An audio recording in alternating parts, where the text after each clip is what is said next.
মাঝখানে এক পাহাড়, ওই পাহাড়ের উপরে বসে 500 বছর টানা আল্লাহর ইবাদত, দিনে আর রাতে একবার করে নিচে নামতেন। সেখানে আল্লাহ তাআলা পাথরের ভেতর থেকে তার জন্য মিঠা পানির ব্যবস্থা করে দিয়েছেন, আর একটা ডালিম গাছের ব্যবস্থা করে দিয়েছেন। সকালে নামলে একটা টসটসে ডালিম, রাতে নামলে টসটসে ডালিম।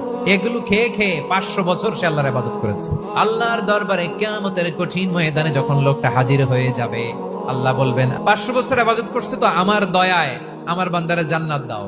এই বান্দা বলে বালবি আমালি, আল্লাহ তোমার দয়া লাগবে কেন, আমি আমার আমল দিয়ে জান্নাতে যেতে চাই। আল্লাহ বলবেন তাই, ঠিক আছে, তোমার 500 বছরের ইবাদত এক পাল্লায় রাখো। আর আল্লাহ বললেন আমি যে দয়া করে সৌন্দর্য দেখার জন্য তোমার দুটা চোখ দিয়েছিলাম, দুটা নয় একটা চোখ আরেক পাল্লায় রাখো। রাখা হবে, দেখা যাবে ওই 500 বছরের ইবাদত হালকা হয়েছে আর মুহূর্তের মধ্যে আল্লাহর দেয়া একটা চোখের নেয়ামত ভারী হয়ে গিয়েছে।